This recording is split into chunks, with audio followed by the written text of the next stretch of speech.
Hot and We're cold. live in 3, 2.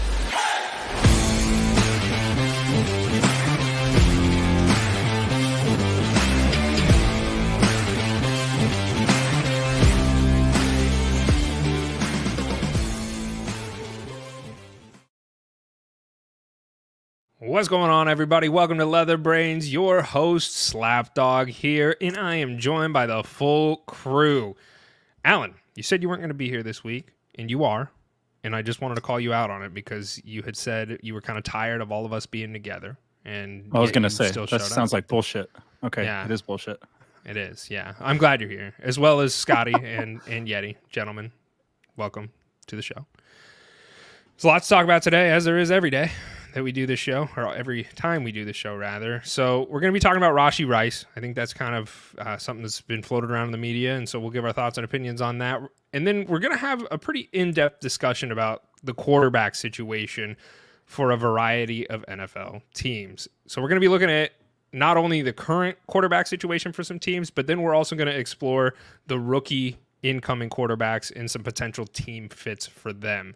So let's just go ahead and get things started. We'll start off with the former Lions cornerback, Cameron Sutton. He turned himself in, gentlemen. He was wanted by the police for a domestic violence case. He turned himself in either late Sunday night or early Monday morning. He was cut from the team after he was on the run. So kudos to him for turning himself into the law. Domestic violence zone on the story. Yeah, I was trying to find something. I was trying to find something. For committing a crime and then being good. Yeah, not a fan of domestic violence. I'm just going to say that. Not rooting for it. Hot take. But he turned himself in, so we figured we would let you guys know that. Let's go over to the hot topic here. Let's talk about Rashee Rice, gentlemen, because we have two resident Chiefs fans in both Scotty and Mr. Casanova himself. So Chiefs wide receiver Rashee Rice has retained legal counsel after a 6-vehicle car crash in Texas that involved a Corvette and a Lamborghini. They were seen losing control after speeding on a highway. Allegedly. Allegedly. Well, I've seen the video, so I don't know how alleged it is. But right before we started recording, is that what's happening nowadays? Yeah. That probably wasn't even Rashee Rice. People won't stop until they take down the Chiefs. Deep fakes. I don't even think he's never even been to Texas. I don't think so. This seems like you don't even know where a ton Texas of lies. is. This is all true. You guys know a lot about Rashee Rice, man. Right before we recorded, there was something that came out from TMZ Sports. Rashee Rice, he owned the Corvette that was involved in the crash, and he was leasing the Lamborghini from a company called the Classic Lifestyle. Rashee Rice was in the Lamborghini at the time of the crash, and according to the leasing agreement that he signed with this Classic Lifestyle, who he was renting the Lamborghini from, he was the only person who was permitted to drive the car. So I don't know how much ground we have to stand on here. I think I have my thoughts and opinions on what happened. I think he was drinking, and he was seen at a bar before that. There are pictures of him in a shirt that also has the shirt that he was wearing when he got out of the car. I'm assuming he was driving. I'm of the belief that Rashee Rice was driving the car.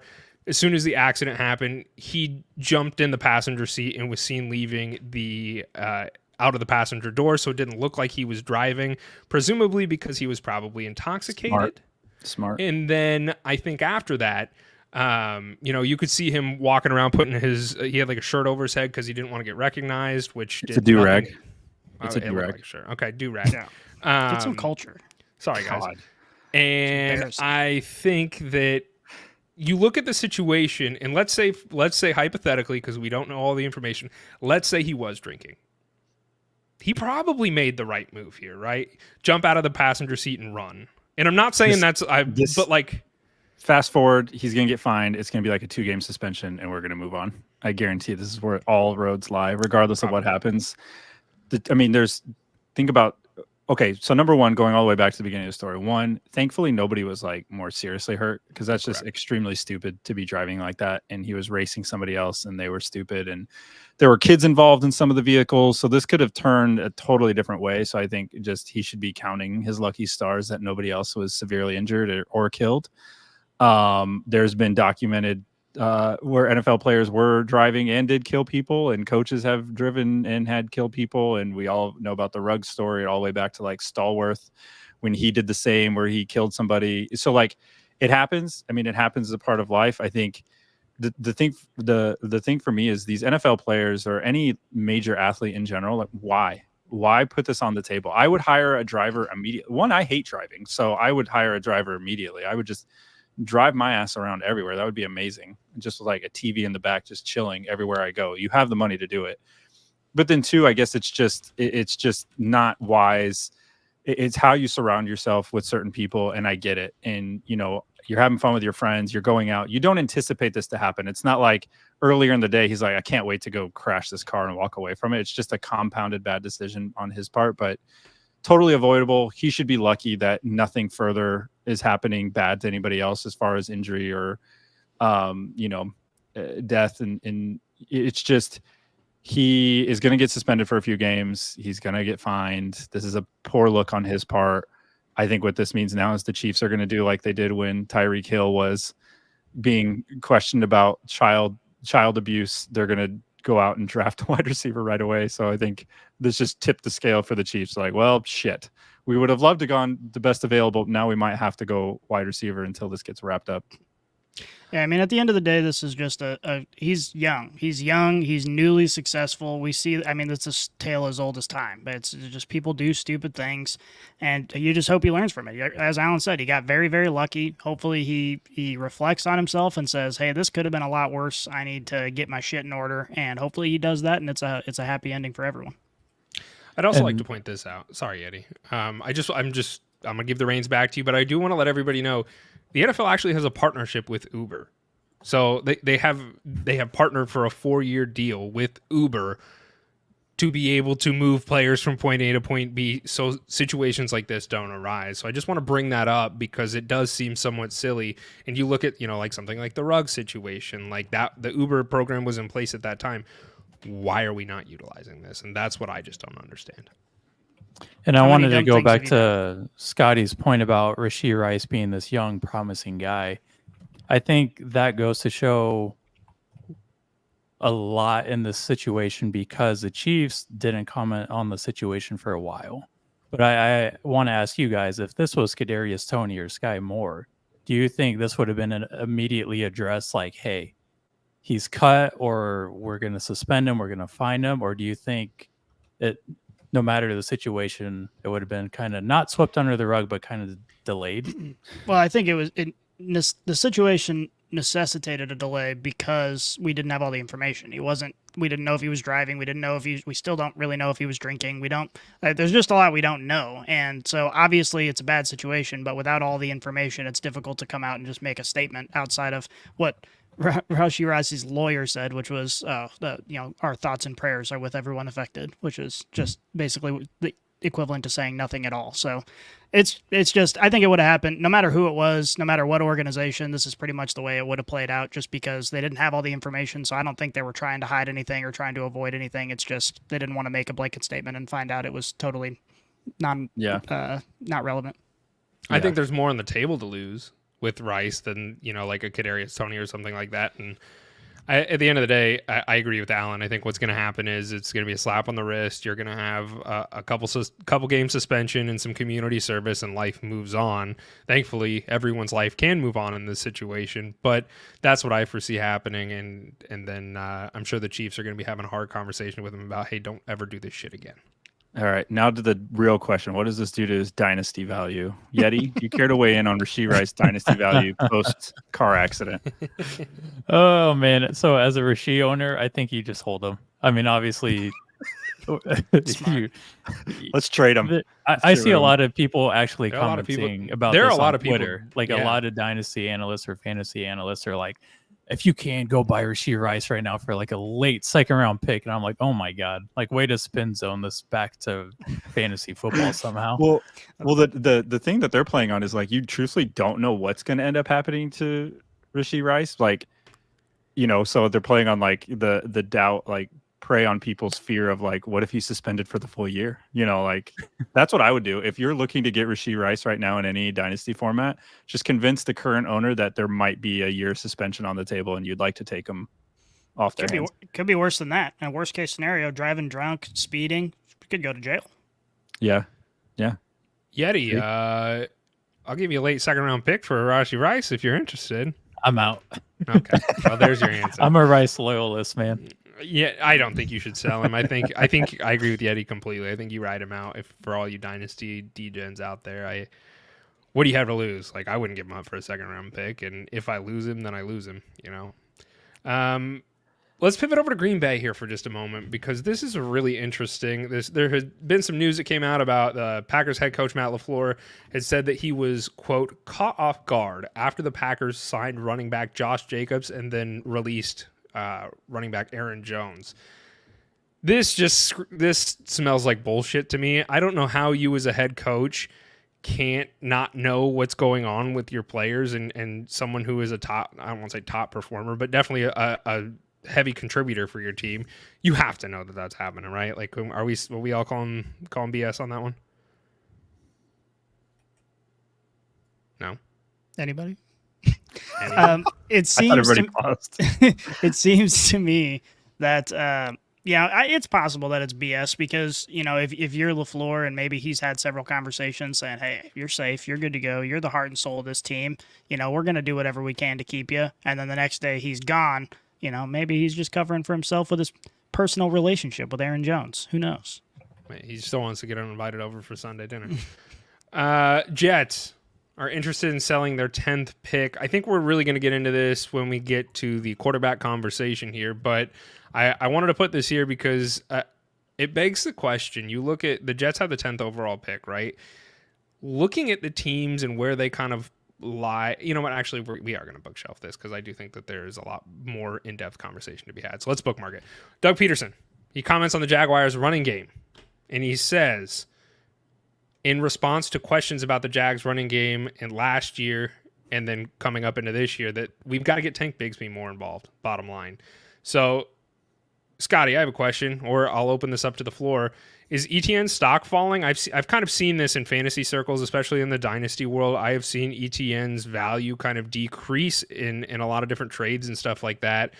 Tank Bigsby only had 3 games with 3+ carries this last year. So, like, are we all hitting the panic button on ETN, or what are our thoughts on this comment made by Peterson? I think it's the malady within the NFL teams of they don't want to wear out the tires on one running back. So they need to figure out ways for Tank Bigsby to get his touches, and I think you can see it. You can see it all over where they want to work other running backs in. It's a change of pace. It's like throwing a change up in baseball, and I think that's what Tank Bigsby could give them. But it also reduces the wear and tear on ETN. He does have a little bit of an injury history, and I think when you look at adding another game to the schedule, playing an AFC, it makes sense. It just makes sense to try not to wear out your assets in the beginning of the season when it's not necessary. So Tank Bigsby, go run through the wall for a little bit while we reserve ETN, I think is kind of common across all the NFL teams now. Well, the question I think is interesting when we consider the degree. To what degree is Bigsby going to start taking over this backfield? And I'm skeptical that it's going to be anything that fantasy managers have to worry about. I mean, when you're talking about getting Tank Bigsby going and his floor was 0 carries and his ceiling was 3 carries, I mean, we could be talking about 6-7 carries to get him going. So it may be totally irrelevant in terms of fantasy. Very well could be, and I'm not panicking on ETN. I still think he is the RB1 in this team, but I guess we'll see what Peterson has in mind. I was over here talking on mute, but I wanted to say I think Travis Etienne's dynasty value is going down, not as a product of these comments, but as a product of what Jacksonville has done this offseason. You look at them losing Calvin Ridley, and I think that's a bigger deal than a lot of people are leading on to. In that offense, especially where Trevor Lawrence, I was going to call him Travis, Trevor Lawrence, he struggled last year. There's a lot of question marks regarding the quarterback. And if there's question marks regarding the quarterback, that means it's going to be easier for defenses to key in on a running back that has over 300 touches last year, because they're probably just going to feed him the rock over and over again. So I think the offense is kind of that offense is going to look a little different this year. And I think Travis Etienne's. I'm getting all their names mixed up. There's too many T's going on. Travis, Trevor, Travis, Doug. Yep. Just spit them all out. But I think Travis Etienne is still going to see a healthy workload. It's just maybe 5 carries. Let's ask a hard question right now, a hard-hitting question, rather. Is Trevor Lawrence the future for the Jaguars right now? Yes. Who are you going to replace him with at this current point? I think that's the question that we're going to be asking. Yes, I was going to say, I think there's 2 questions. Like, should he be? Like, talent level wise, do you think he's going to be the future of, like, is he going to be 5 years from now? We're going to be celebrating the anniversary of this question and be like, man, he's just so great. Or 5 years from now, we're going to celebrate the question's anniversary and be like, yeah, he was terrible. I lean towards the terrible side. I don't think that he's anything to write home about, to be honest. I think he has shown flashes at times, not much last season, but in the playoffs the year before, I really saw some stuff, and I'm like, man, like towards the end of the season, he really kind of started to get it together for the Jaguars, which gave a lot of Jaguars fans hope that things were going to be great this last season, and then they weren't. And so I've kind of seen it ebbs and flows. At times, I've seen greatness, but more often than not, last season I didn't see it, and I think he didn't take the steps to progress that I wanted to see after the way he finished the previous season. Here's what's interesting with Trevor Lawrence. If you followed him through college, you look at like what he did his freshman year and his sophomore year when he was at Clemson. When he came onto the scene, it was more of like, look how great he is right now. Look what he's doing with the skill set he has right now. And I think if you fast forward to where he is in the NFL currently, and you looked at back what he was doing maybe freshman, sophomore year, I don't see like a ton of developed where he's expanded upon his skill set. I think he's super talented. He's an NFL quarterback. He won, however many games at Clemson. He was super successful. And so not to diminish like his overall skill set, but I do think there's somewhat of a cap that he's hit as far as what he is able to do. And I don't know if he's able to push much beyond that. I think he's a serviceable starting NFL quarterback. But if you're looking at the trajectory that he was on, where he's like, I'm a difference maker for a franchise. I'm going to lead you guys to a Super Bowl. He was going toe to toe with the Chiefs in Arrowhead with this Jaguars team, but I don't know if what he brings to the table does anything to tip the scales to say like, I don't think I can find that skill set anywhere else. I think as the Jaguars look forward, I think they're going to look to try to find that skill set somewhere else. Cause I don't know, what do you pay? What are you going to pay Trevor Lawrence? What is this asset to you now? Do you think you can find it value elsewhere? And that's where I think that scale ultimately tips to like, no, I do not think he's going to be the future of this team. Yeah, I think we also have a tendency just as fans to place, and we've had this conversation many times, but place a lot of the blame on the quarterback when in reality, in order to be a difference maker at the quarterback position when you don't have a lot of weapons, you have to be exceptional. You have to be Patrick Mahomes. You have to be Tom Brady. And the vast majority of quarterbacks who have ever played in the NFL are not that. So I think we have a tendency to look at Trevor Lawrence and look at him as a prospect and say, well, look at what his ceiling could be. And then you look at him in Jacksonville and maybe he doesn't have all the weapons. Maybe the coaching staff or whatever isn't doing as well as they possibly could be. And then we say, well, Trevor Lawrence is not as good as we all thought. When in reality, his ceiling very well could be super high, but he may not have the weapons or anything around him, the system around him to reach his full potential. And we just have a tendency to place that blame on the quarterback and not look at all the ancillary pieces that could be affecting it far more than anything his skill set could do. Scotty, I'm glad you brought up that point because I think with Trevor Lawrence, he kind of reminds me of his career is on the trajectory, of Matthew Stafford. Because if you look at Stafford when he was with the Lions, he had a Megatron, yes, but after Megatron retired, he was just kind of cycling through guys in that offense. But then he got traded to the Rams. He had Cooper Kupp there as his wide receiver, but then he had a very, very good offensive-minded head coach in Sean McVay. And we saw Stafford fully unlocked in that Sean McVay offense, and obviously he won a Super Bowl like that. So I'm curious if a change of scenery would do the same thing for Trevor Lawrence. You look at Miami, for example. They potentially could have question marks at the quarterback position with Tua. If we paired Trevor Lawrence with somebody like Mike McDaniel in Miami, we might be looking at Trevor Lawrence as a Super Bowl contender in Miami. I I understand what you're saying, and I think it certainly holds validity. I mean, but, you know, and you could look at like someone like Justin Fields. You could look at what his situation that he's had, and like, did he have a fair shot to develop? Because the Bears were cycling through head coaches and coaching staffs, and all the turnover that he had to go through.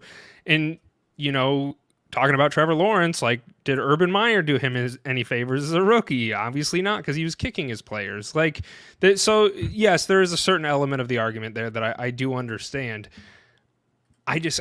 Maybe it's the hair, maybe it's his face. I don't know. I watch his play, and I think given, and I think we're really going to talk about this here in just a moment when we talk about quarterbacks. But I think that any quarterback has the potential to succeed. If any quarterback that is an NFL caliber quarterback has the potential to succeed if they have a good coaching staff around them that helps them develop and creates a systematic offense for them to thrive in.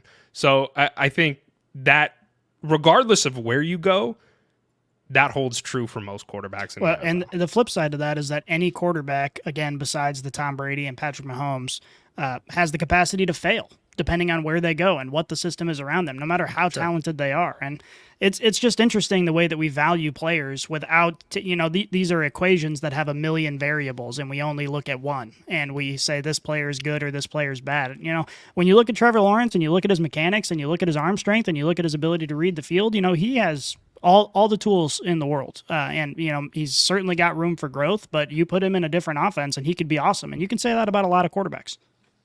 It's true. Let's just keep going here. Let's talk about the quarterbacks. So what I'm going to do for you gentlemen is this. We're going to talk about some teams who could or maybe should draft a quarterback. They're not absolutely smash button need a quarterback this draft. So I'm going to read you off some of the teams, and then I'm going to read you the pick the first round pick that they have in this year's draft. And then we'll just kind of open it up for some freeform conversation and see where the conversation goes from there. So we'll start out with the Saints. Currently have Derek Carr and the 14th overall pick. Giants have Daniel Jones with the 6th overall pick. The Seahawks have the 16th overall pick with Geno Smith currently at the helm. The Browns have no first-round picks, and Deshaun Watson is their current quarterback. And then you got some more question marks here. You got the Jets have the 10th overall pick with Aaron Rodgers, and the Rams have the 19th overall pick this year with Matthew Stafford.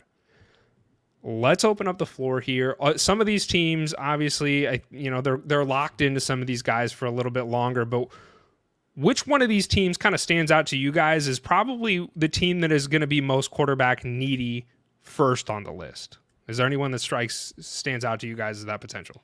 Well, just based on contract, you got to look at the Jets and Aaron Rodgers' injury. And we were going to talk about this beforehand, but it's interesting to me, there are now headlines coming out saying that they might be interested in trading that pick for a quarterback needy team. And you look at the Jets, you're like, okay, how old is Aaron Rodgers? He's $1 billion. And what did he do last year? He got injured immediately. And who do they have as a backup? Well, a quarterback that they would rather launch into the sun than have start any games again. And you're like, okay, if they're not quarterback needy, what exactly is quarterback needy except for the people who don't have a quarterback at all? So it seems to me that they would be a top contender to grab one of these guys and hopefully allow him to develop under Aaron Rodgers, similar to the way Jordan Love did. And maybe you end up with a Jordan Love who you can use for the long term. Whether or not they actually do that, I have no idea. I'm not an expert, but that to me makes a lot of sense. And it doesn't make a lot of sense shopping around the 10th pick when you're in the situation that you're in.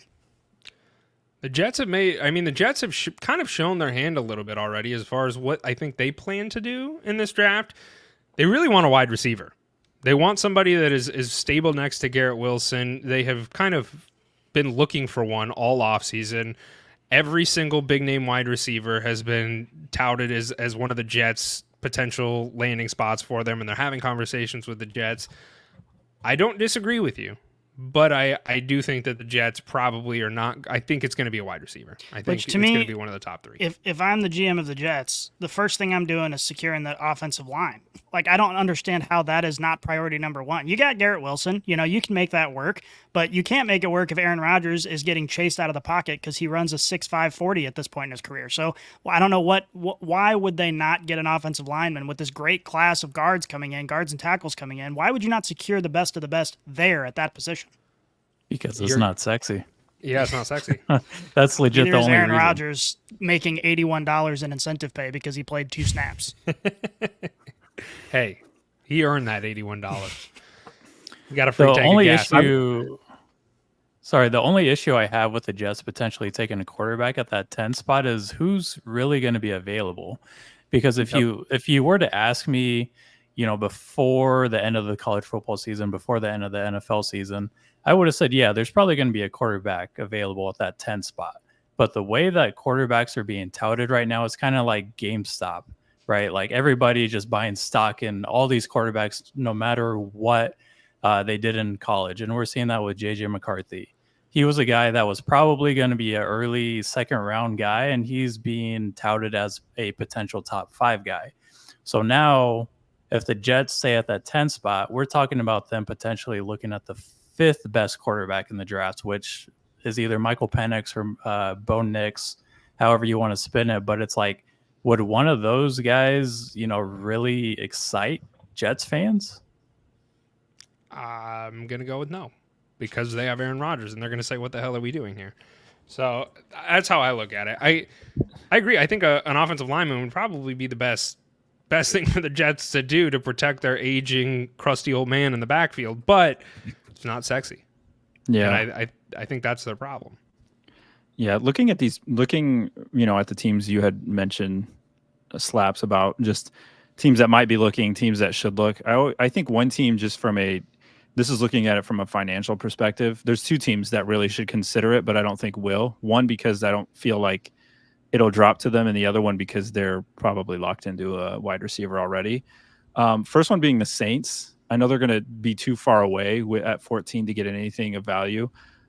They just have their salary cap is just a mess. It's been a mess. They owe a lot of money to Carr. There's a lot financially that they just can't do.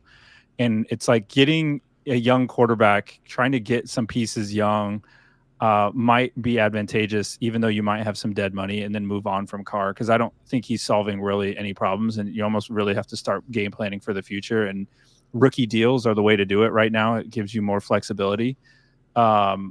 The other one being the Giants. The cap space isn't real. I just want to throw that. Oh yeah, cap's not real, but they should, if it becomes real, they should be prepared. Sure. Yep. If that eventuality.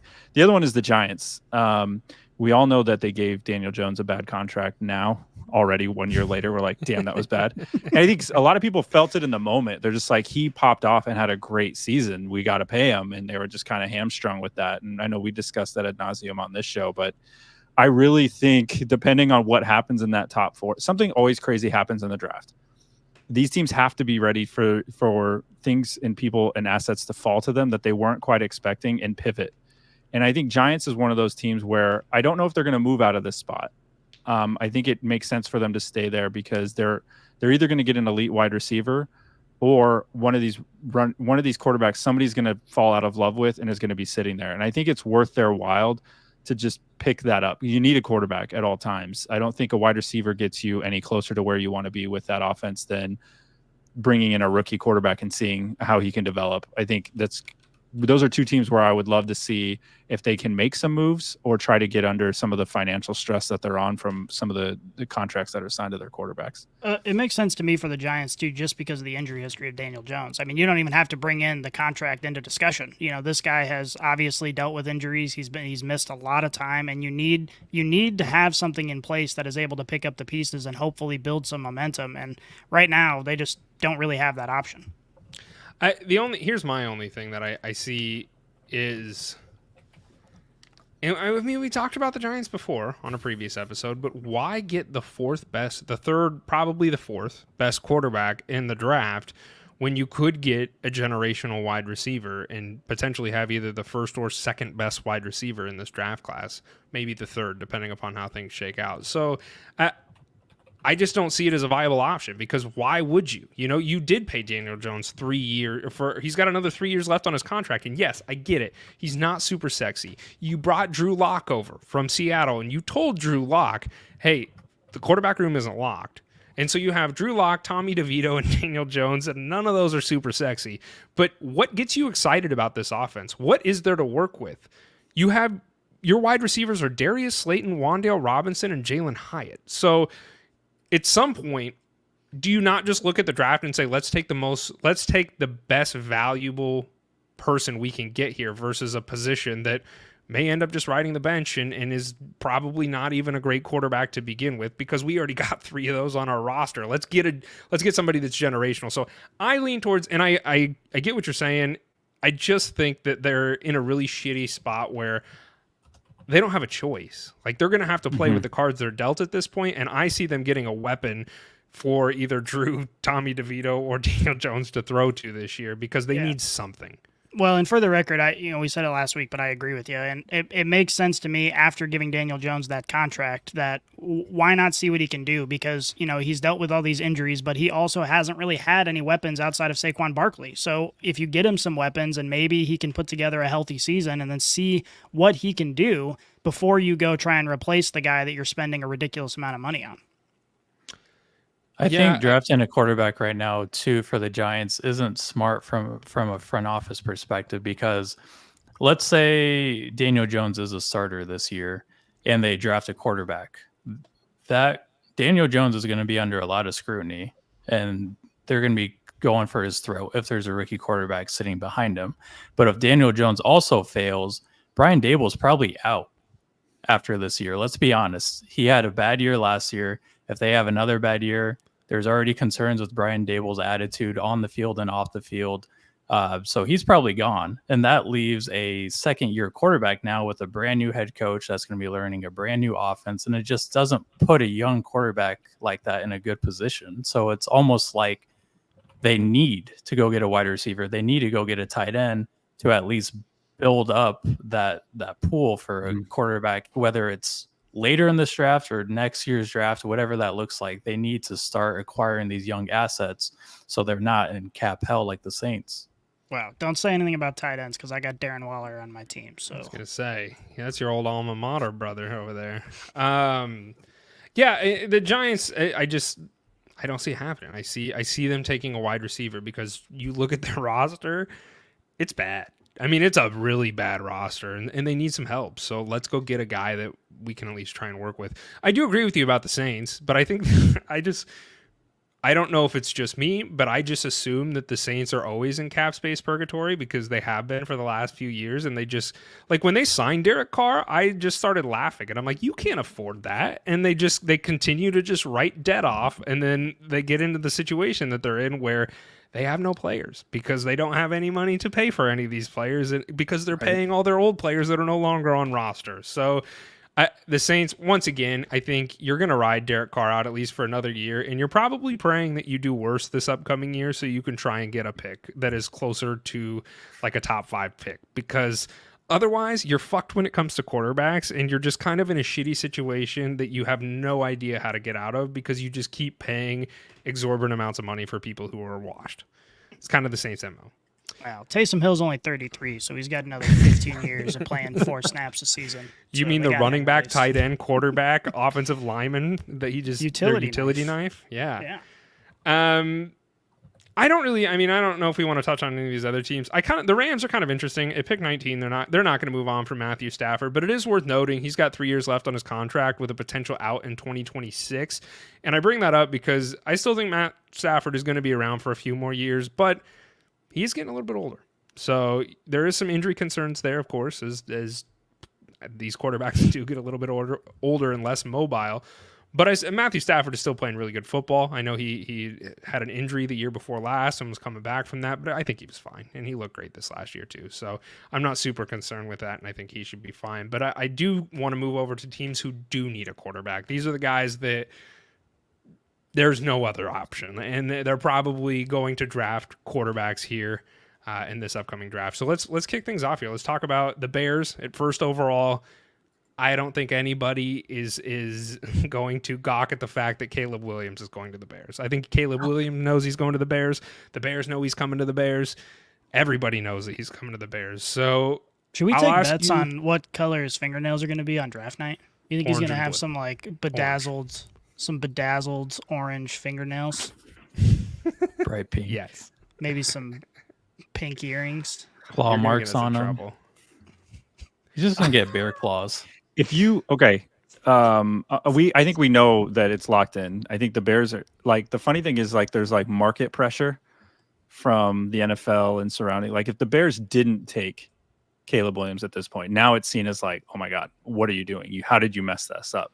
But let's say we remove all the noise. Let's remove everything we know. Let's just say blank slate. You have the number 1 pick. Are you still taking Caleb Williams, or are you interested in any of these other quarterbacks at 1, regardless of what's been the pressure surrounding the pick, or like what's been largely held as a belief of, hey, he's the best available? I'm going to read off the quarterback names just so everybody kind of has an understanding of who we're all talking about here. So you obviously have Caleb Williams. Then you have Jayden Daniels, Drake May, J.J. McCarthy, Michael Penix, Bo Nix, and Spencer Rattler. So those are kind of like the big quarterbacks in this draft that are being conversed upon in various different areas for where they could go. I'm saying yes to Caleb Williams. He would be the guy. Out of every quarterback in this draft class, he would be who I would take at number 1. I just think he is the most complete and has the best skill sets. And that's multiple skill sets to do everything. So I do think some of these quarterbacks have certain things that are better than other quarterbacks. But I think as far as being the most complete quarterback that you can get you can use in a lot of different ways, Caleb Williams is who I would take at number 1. Alan, I'm going to ask you a question. Do I get to keep Justin Fields? Well, no, you don't. You don't, not because now. he's already gone. Fuck. Well, not now. Yeah. I guess that's my thing that's what gets to be funny around the draft, because now we're hearing names that like pop up. Now that the more you scrutinize something, the more you start hearing names. Like before this whole draft process got kicked off, it was like Caleb Williams and like a bunch of wide receivers. Like then we're not even going to consider these other quarterbacks because we don't know what we're getting. And then it's like everybody dumps everything out on the table after the season, and then they start evaluating these guys. I'm like, I could kind of work with it. This is saddle up. I've had a few beers. We can maybe get this thing rocking and rolling. I'm feeling pretty good about myself. And that's where like J.J. McCarthy, I feel like, has come up out of nowhere where, excuse me, I think he was more often thought of like a mid-late first rounder, maybe second round quarterback that like, hey, if you're looking, and then it's like, oh, you see him work out in shorts, and then Harbaugh is talking crazy in the offseason saying he's probably the best quarterback available, and it's like we clearly omit everything we've seen before, and that's why I asked the question, like, is anybody else crept up in your mind, or are we still holding true to like what we've seen? And I think for a lot of these teams, I'm telling you right now, there is going to be a quarterback that falls, and it's which one. It happened last year too. Who's going to take the risk? Yeah, who's going to take the risk on this quarterback, or who's inflated? And I could see J.J. McCarthy being that, where, hey, he's the 4th, he's the 4th. And then you could just see him kind of plummet out of there. I think Rattler and Bo Nix should not even be considered in the first round. I agree. Not even close. But I think the other 4 are interesting. But even if it isn't J.J., one of those guys is going to fall. Well, I mean, how much of this is smokescreen? Like how much of this is NFL teams hyping up, the media and saying these guys are really good guys because they're not interested in them. They're bluffing, and they're saying like, yeah, this is who I want, because they want the attention. They want hey, you should look at this guy. Look at what I'm selling you. This is really, really great. And really it's a pile of shit. And they're trying to influence the draft. And I do think some of that is like plays a part in this. I really do. I have quarterbacks that I like on this list more than others. I don't think Rattler or Bo Nix would be in my top picks anyway. Like I look at this, there's really 3 to 4 quarterbacks that I would say, there's potential. The only one that I haven't watched film on is Michael Penix. The other ones I've watched film on everybody else, and I've seen things I've liked from all the quarterbacks, and I've seen things I haven't liked. So then you get in the conversation with landing spot, and I think that plays just as we were talking about earlier. Bigger. It's a bigger. I think it does. This time next year, we're going to look back and say my prediction is Caleb Williams is not going to be the savior of football like everyone expects him to be, but he's going to be better than most Bears quarterbacks, so everyone's going to consider him a success. And then whoever the Vikings draft is going to be the number 1 quarterback in the class. And it's just because of situation. The Vikings have the best situation, so whoever goes there is set up the best, and they have the highest chance for success, and they're going to put up crazy numbers with the weapons that they have, and we're going to look back and say that person should have been taken number 1 overall. So the Bears have the first pick. Are we all we're all in on Caleb Williams, right? Like okay. You're all nodding your head. Yeah. So let's go to pick number 2. That's the Commanders, and this is where things already kind of get a little interesting. I'm of the belief that Jayden Daniels is going to the Commanders, and I think that should be the right pick for both the Commanders and Jayden Daniels. Looking at his film, I think he is the second best quarterback in this draft, and I do think that he has some interesting factors that I would really like to. If I was Cliff Kingsbury, Jayden Daniels is really fun. You look at what Cliff Kingsbury historically wants out of a quarterback. He's got Patrick Mahomes when he was in college. He's played with Kyler Murray. He likes those mobile guys, right? And the Commanders need a quarterback. Sam Howell could throw it decently well, but as far as his mobility was concerned, it wasn't there, and that's potentially why Sam Howell's no longer on the roster. I think Jayden Daniels I would kind of describe him as an athlete. I think he kind of offers like the Lamar Jackson upside of rushing at times. Doesn't have incredible arm strength. He looks great sometimes when he's making some throws, and he also whiffs at times. So I kind of get like a Lamar Jackson-esque impression of him watching him play. I think Jayden Daniels, for me, he would be who I would take at number 2, and I do believe the Commanders will do that as well.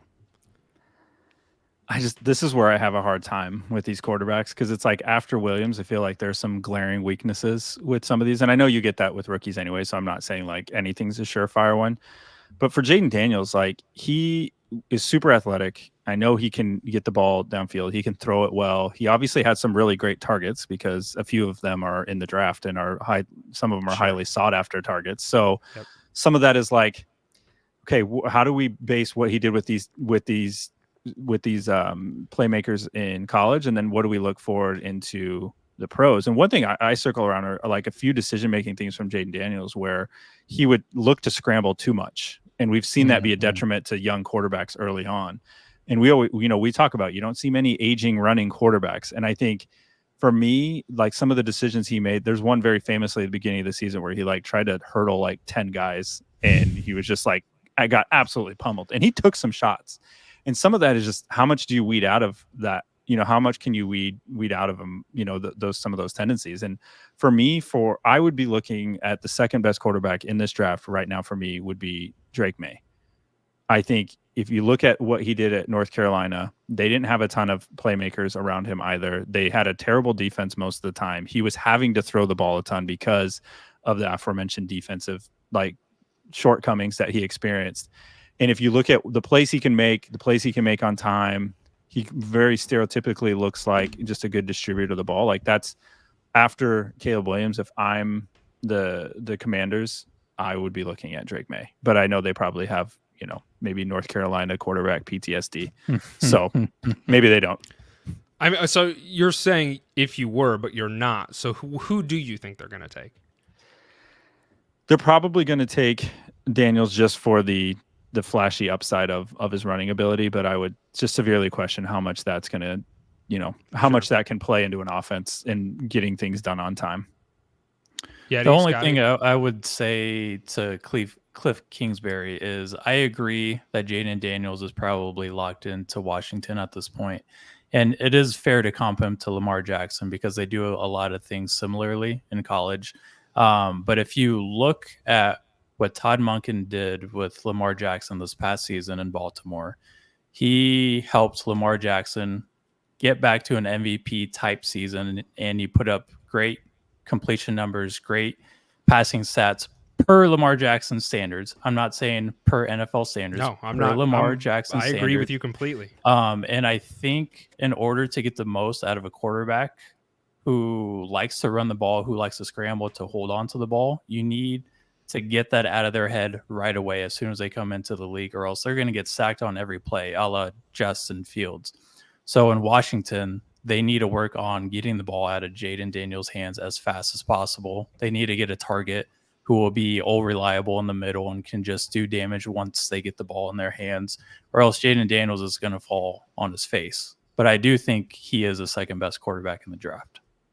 Okay. He certainly offers the most upside, outside of Caleb Williams, in my opinion. I mean, we're seeing what the NFL is turning into, and yes, it's true. You don't see a lot of aging rushing quarterbacks, but you do see a lot of really, really good young rushing quarterbacks, and it's because they can make plays and extend plays. And so I agree. I tend to think that that's the best option. Maybe, I don't know if Dan Quinn, he seems like more of a traditional kind of guy. Maybe he'll fight them on that, but I really do think that Jayden Daniels is going to be the pick, and I think they're going to have some success. I'm relatively high on Washington.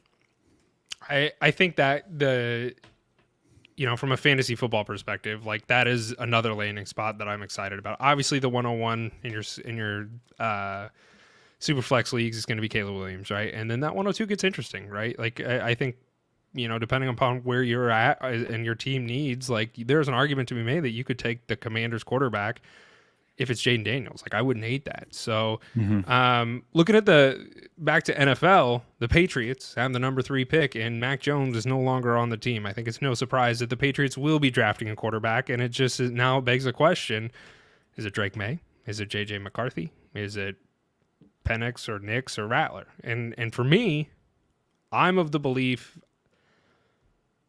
I think it should be McCarthy over May. I've watched film on both these guys, and I don't think I'm not excited about either of them. I'd like to preface by saying that. I think there's some things that get me more excited with McCarthy than May, and it's just watching the film. And I agree with you, Alan. You were saying things about May didn't have a lot of wide receiver help and didn't have a lot of talent around him.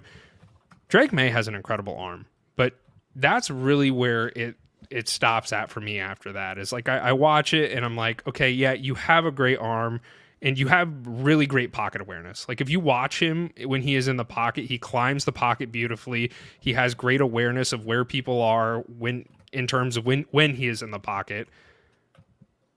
He missed some really great wide open throws and often. And I get it's college and hopefully you can coach a lot of that out of him. But I think this is really where it gets interesting as far as the landing spot is important. And I think Drake May, for me, I'm not interested in. What I like about JJ McCarthy is I think he also has a great pocket presence and he climbs the pocket nicely.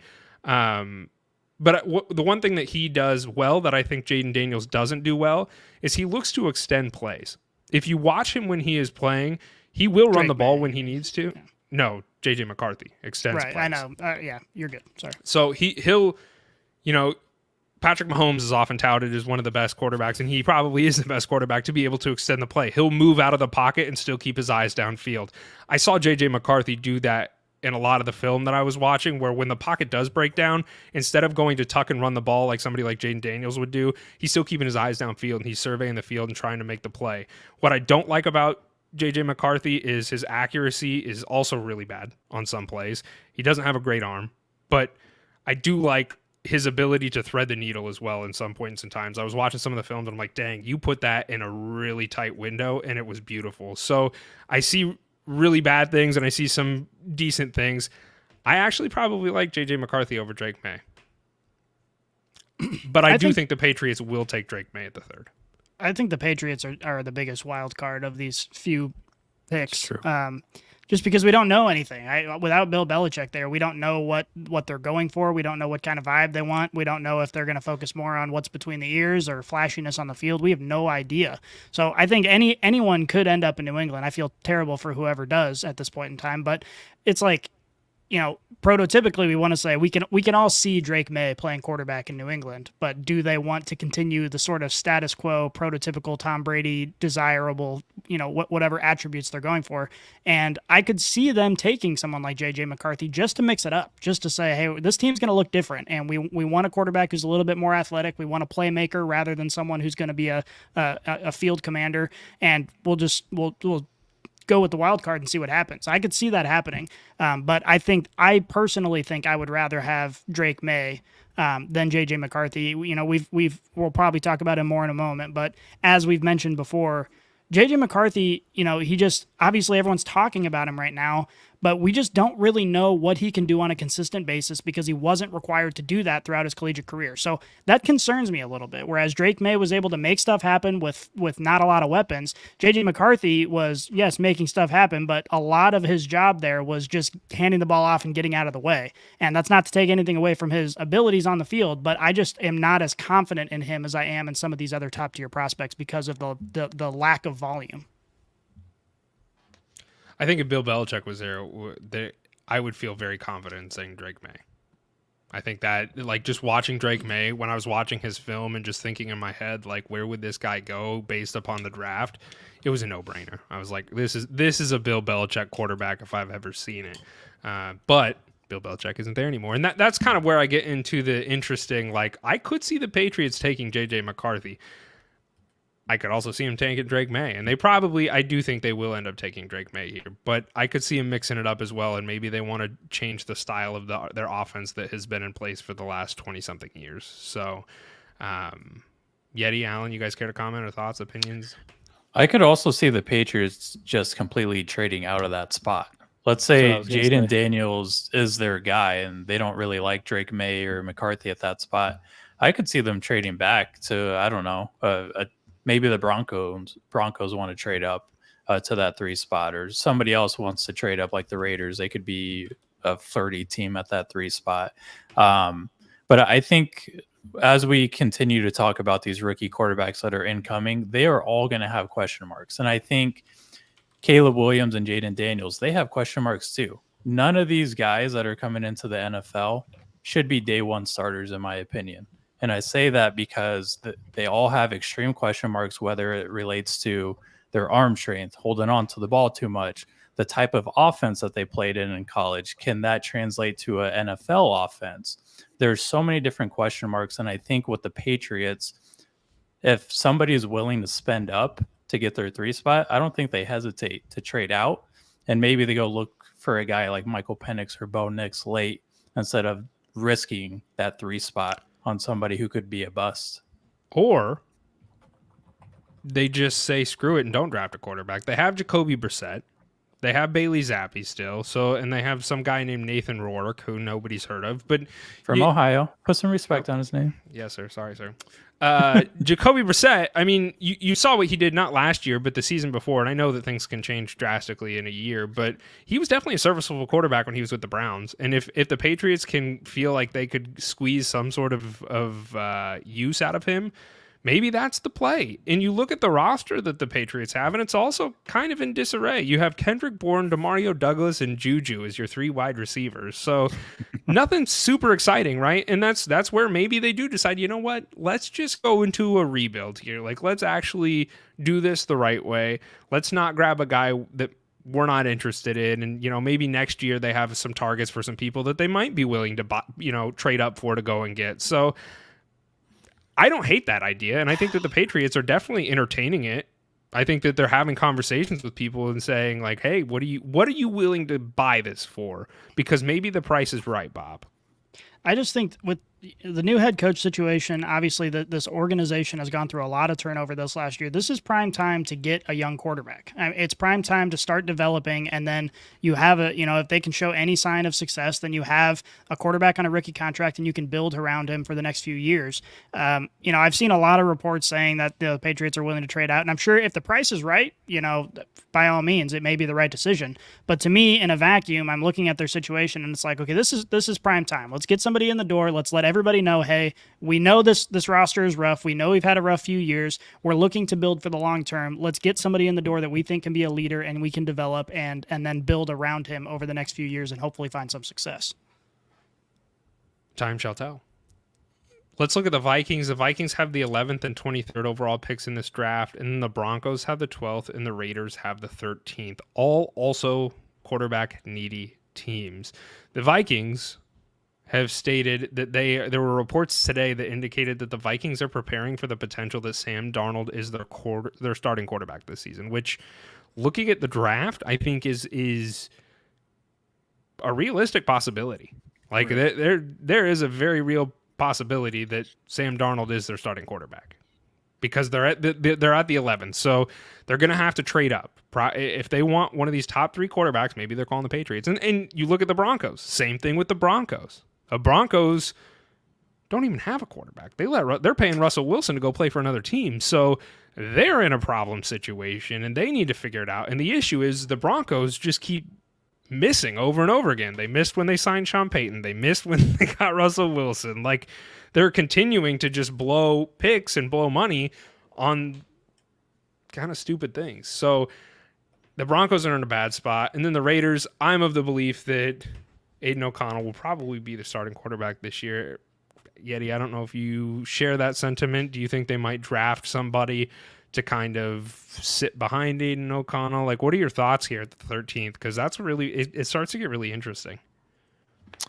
I do think Aiden O'Connell and Minshew are going to get a fair chance to be the starter in training camp and through offseason workouts and whatnot. I do think Aiden probably has a leg up just because he's familiar with the offense and he has the respect of the locker room at this point. I've said on previous episodes that I would like for the Raiders to potentially trade back in the draft and go get a guy like Michael Penix, because I think if I'm going to take a risk on any of the last three available quarterbacks in JJ McCarthy, Michael Penix, and May, I think I'd rather take a shot at Penix because I think he is the quarterback who has proven he can make all the big time throws. If you look at what he's done at Washington, he made the deep shots, he made the intermediate throws, he made the short throws. The only concern with Penix is his injury history and his age at this point. But if he turns out to be solid for you at the end of the first round, you get a cheap quarterback for 5 years. And I love that for the Raiders. But to start the season, I think it's Aiden O'Connell and Minshew. Yeah, I think I would love to see somebody like Penix get a chance to throw deep shots with Devontae. I think there's a lot of intrigue there. I think he is a quarterback, injuries notwithstanding. He's one that can get a team into the playoffs, like with his skill set right now.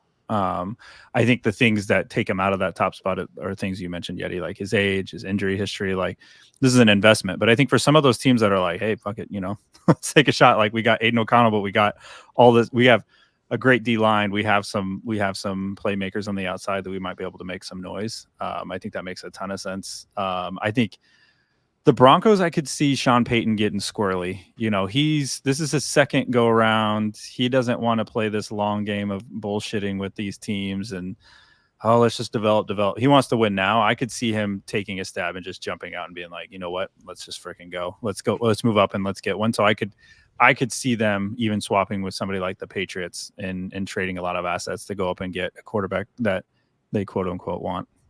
Yeah, to me, it seems like almost a foregone conclusion that the Broncos are moving up to either the 3 or the 4 spot. And I just think they have to. I mean, what other choice do they have, given their situation, given their lack of picks, given their cap space, given the fact that they're paying Russell Wilson $1 billion to not be there? Like, I just feel like they have to move up, and they have to try and make something happen right now. Otherwise, things are going to, just spiral down further than they already have. I was going to say, where are we at now? Because it seems like it's pretty close to rock bottom, so I don't know how much lower the Broncos can get. As far as fantasy football is concerned, and all of us dynasty players out there, I think it's, Scotty, you kind of already had stated this. Are we all in agreement that the Vikings are the best landing spot here for whatever quarterback goes there? If a quarterback goes there, I should say. Okay, you're all nodding. Yes, and I think not only from a roster perspective, but from a coaching perspective, I think when you compare the 7 teams or 6 teams that we mentioned that need a quarterback, they have the coaching staff that can provide development for a young quarterback.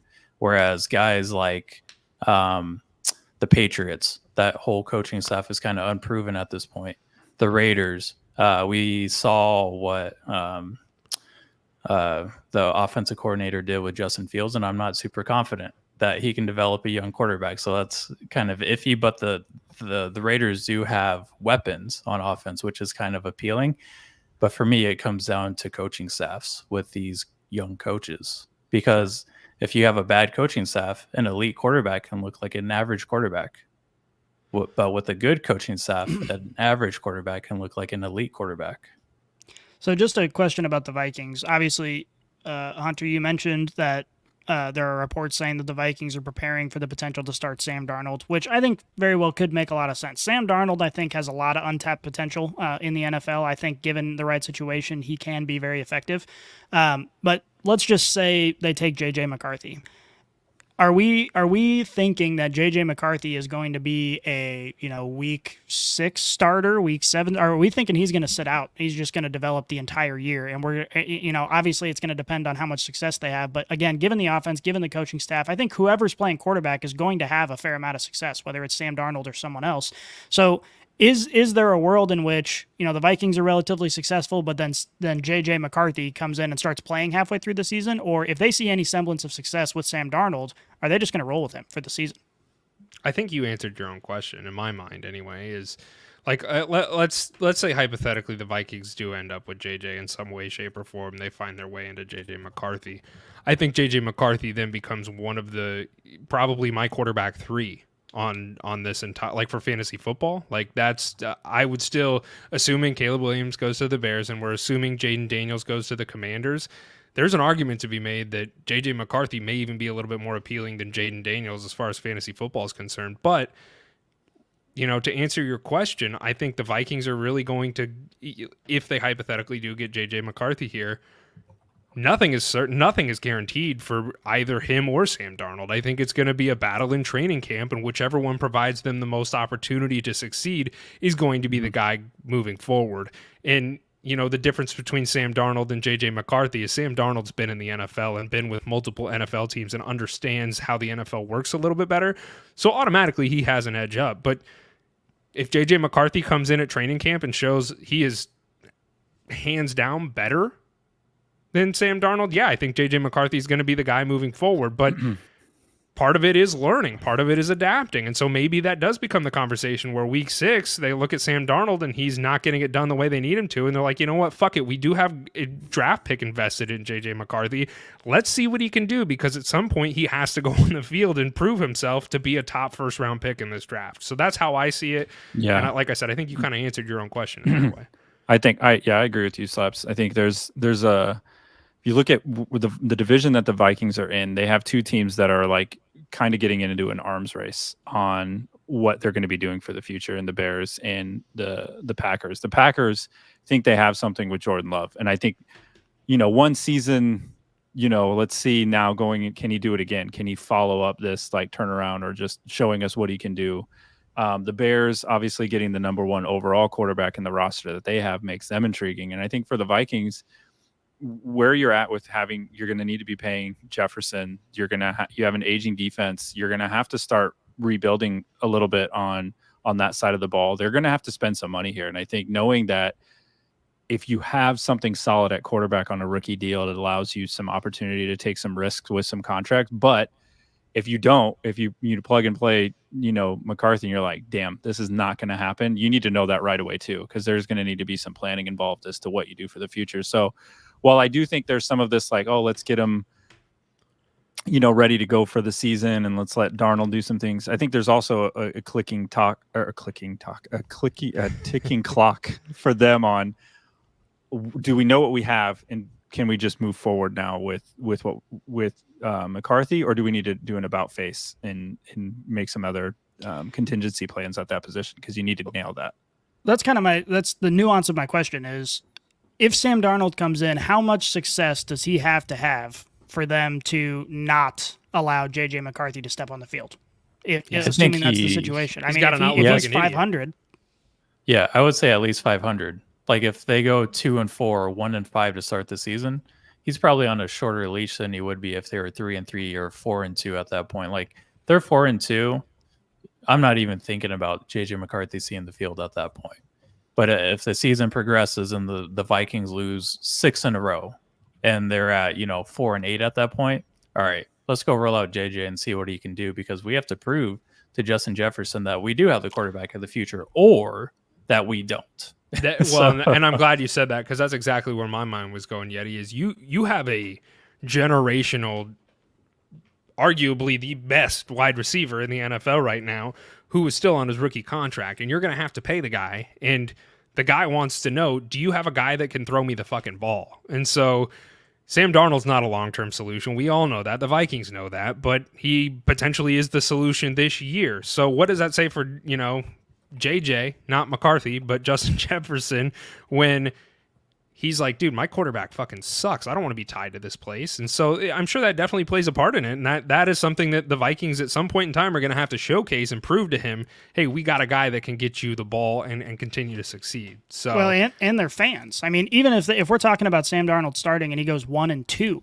I think at that point in time, people are going to get loud, especially if they're falling way short. I mean, if they're 1-2 and they've got JJ McCarthy sitting on the bench, especially with all this offseason hype that he's getting right now, and knowing that Justin Jefferson is kind of up in the air, I think Sam Darnold's got a real short leash, but I do think he's going to find some success, if he ends up being the starter, just because the situation is too good. I think he's going. So I think this is going to be a point of contention, assuming they draft J.J. McCarthy.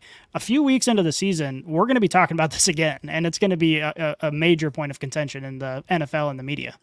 I think it's going to be how they lose. Let's say in your scenario, if they're 1-2, I think it's how they lost those 2 games. I agree with that. If it's because the defense just couldn't stop them from scoring, but Darnold's putting up points, I think it's whatever the output of the offense is going into week 3, week 4, week 5. If the offense is sputtering, they can't score any point, and everybody's just going to look at what Kirk Cousins did. And this might turn into one of those things like, damn, you don't know what you have till it's gone for the Vikings fans, where I know they liked Cousins, and I know there are reasons financially that they had to let him go, but I think this could also bode well for Cousins as far as, the value he does bring to these teams and lend credence to why Atlanta did sign him. But I think it's going to come down to offensive output.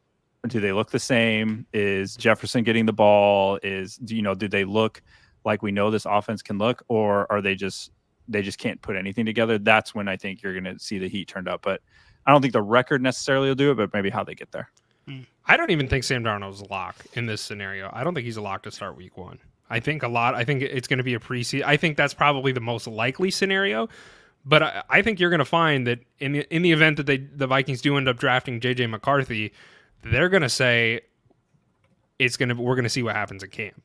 I think that really is going to be what would happen in this scenario. And there is a chance, I do think that overall Sam Darnold would still be the starter, but there is a chance that J.J. McCarthy week 1 could be rolled out as the starter. Yeah, it seems like that's a high-risk maneuver for the organization, because they can't go from J.J. McCarthy to Sam Darnold, but they can go from Sam Darnold to J.J. McCarthy. So if they roll out with J.J. week 1, he better have shown that he is the man, because there's no plan B at that point in time. They're not going to give up on their 3rd overall pick to go to Sam Darnold as the starter.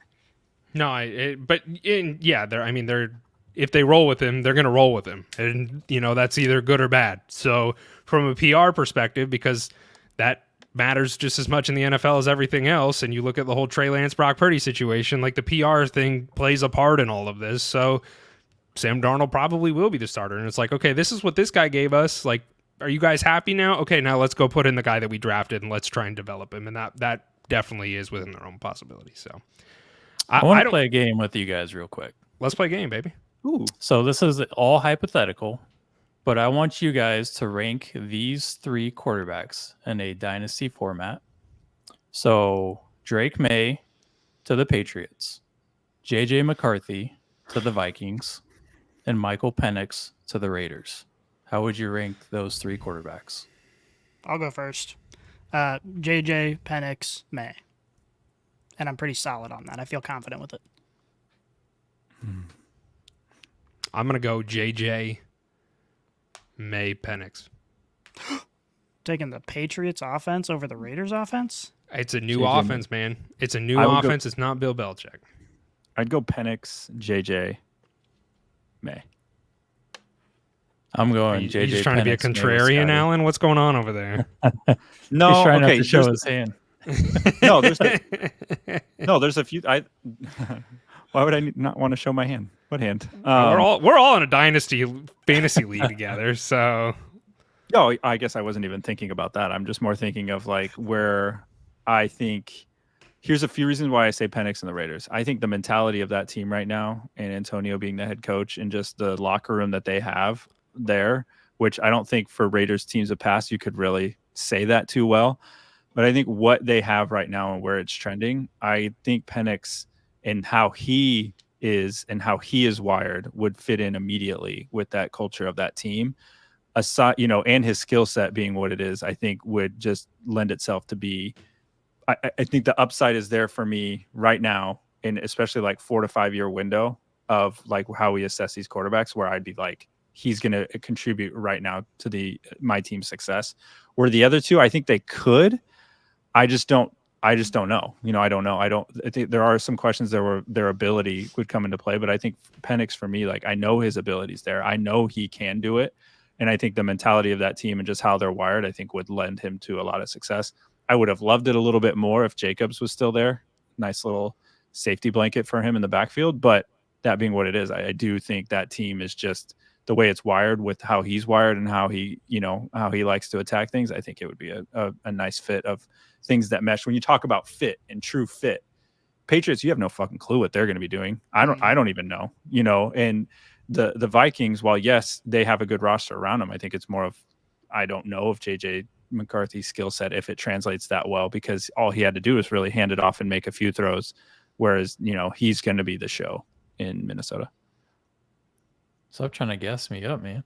Making me feel good about the I'm Raiders. wondering when are the Cardinals going to get something nice to be said about them? When you trade away from the 4th pick and you don't get any of the receivers you want. Shut up. You don't get any cool receivers. You get a cool lineman, and then you get like McConkley from Georgia. That's going to be sick. I do like McConkley, though. But me too. What about you, Yeti? Play your own game. Yeah, I said I'm going to go with God, I forgot my question. I'm going to go with JJ, Penix, May. That's how I rank him. Just because I think JJ's upside is what we saw with Kirk Cousins in that offense, especially with Justin Jefferson. If he's staying there long term, I think any quarterback tied to Justin Jefferson is going to be a low-end quarterback one on any given week. Penix, Kirk Cousins was regularly. Yep, right, exactly. And I'm not saying JJ McCarthy is Kirk Cousins. We don't know that. There's so many questions about, can he make the throws? Does the Michigan offense translate to the NFL? Yada, yada, yada. I get it. But I just think if he does turn out to be the guy that everybody's making him out to be, he's sexy for fantasy. And then Michael Penix, I think Alan, he stole the words right out of my mouth as a Raiders fan. But he's going to walk into that offense and he's going to have complete command of that offense from the minute he steps into that offense with Devontae Adams. I think, like I said, with Michael Penix, if it weren't for his age and his injuries, he would be touted as the second best quarterback in the drafts. And I truly do believe that, because his skill set is everything you want in an NFL quarterback. His size, his arm ability, his release, it's all right there. It's just, he's athletic too. Yeah, he's got speed too. He can get out of the pocket. He can play under center. He's not just a primary shotgun quarterback, which a guy like Jayden Daniels and Drake May were in college. He can play under center. He can play in all different formations. He can play in NFL offenses. So I think if it weren't for his age and his shoulder and ACL injuries, it'd be great. Well, and for me, this question really comes down to landing spot. Interesting thought experiment. Obviously will never happen, but say the Raiders end up with JJ McCarthy and the Vikings end up with Penix. To me, that switches the order. I would take Penix then 1, and JJ would drop down. And it's just the landing spot. I mean, you could throw any quarterback into the Vikings, and I think the upside is going to be greater than almost any other quarterback in the draft. Yep. I agree. And I mean, that's ultimately, like, you look at landing spots matter. Landing spots 100% matter, not just for quarterbacks. We should get a t-shirt of that. Landing spots matter. With a little brain on it. Gross.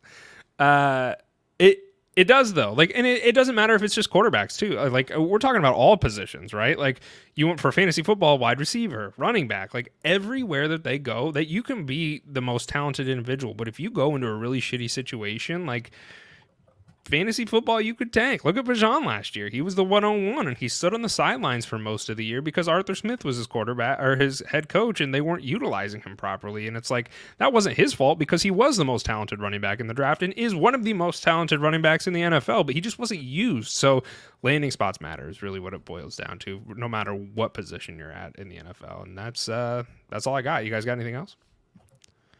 Okay. Appreciate everybody who did March Gladness. I just want to say thank you for all of the support. Congratulations to all of our winners. We love doing that every year, and maybe we'll be throwing around a couple more free jerseys here before the season starts. So go follow us on all the social media platforms and make sure that you are hit the little notification. That way you know when we're sending things out, so you can stay abreast of everything that's going on. Yeah. And that's it. I appreciate all you guys, and I enjoyed hanging out with you guys today. Amen, brother. Let's get the hell out of here. We are out. Out.